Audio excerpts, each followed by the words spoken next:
Good morning, Obi Joyful. It's Tyler. Hope you guys are having a great Friday so far. It is my honor and privilege to be continuing in our series called Reminded, which is looking at Romans 12, 1 through 2 as a way to start the year. I get to continue that this Sunday, and we're going to be we're going to be focusing in on verse 1. And in it, Paul writes this. He says, I appeal to you, therefore, brothers, by the mercies of God, to present your bodies as a living sacrifice, holy and acceptable to God, which is your spiritual worship. You'll notice that very early on in what Paul writes, he says, therefore, indicating really that what is being said in verses 1 and 2 is a response, and kind of that which follows after is a response to everything that has come before in his letter to the Romans. And what that is a deep exposition of the gospel, of the goodness of God displayed towards us, sinful and broken and fallen men and women.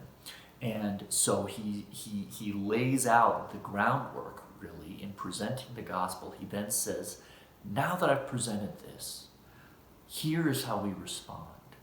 It's key to understand the order of that. Now that this has already been done for you, here's how we ought to live. Here's how we ought to respond. It's not, here's how we live. Here's how we act so that we can have relationship with God. It's that now that we have been given freely relationship with God, here's how we are to respond. But really, what I want to focus in on this Sunday, and what I really encourage you guys to spend some time thinking about between now and Sunday morning, is the second half of the verse, where he says that he encourages us to present our bodies as a living sacrifice, holy and acceptable to God, which is your spiritual worship. So what I want to do, and what I hope to accomplish on Sunday morning, is to present a picture of worship that we can understand as it relates to sacrifice. And I believe that those two are intricately interwoven and related. And I would love to encourage you guys, just think about that. Think about, how is worship related to sacrifice? Because as Paul lines out here, clearly there is some sort of correlation between the two. So think about that as we come into Sunday morning. And also, what does it mean when Paul says it is a spiritual act of worship? Is that different from, say, praise and adoration, specific acts of worship?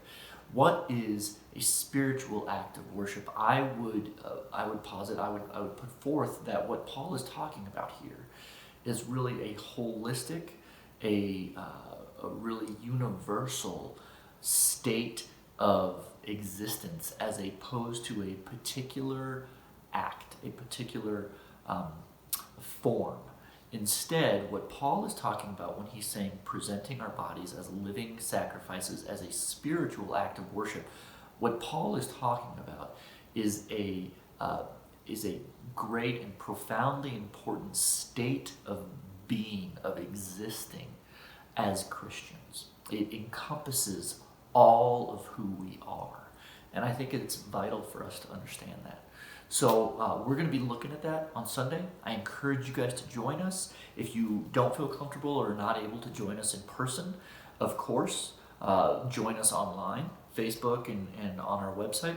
If you are able to join us in person, it would be awesome to see you. Don't forget to RSVP through our website. Love you guys, and I'll see you soon. Bye.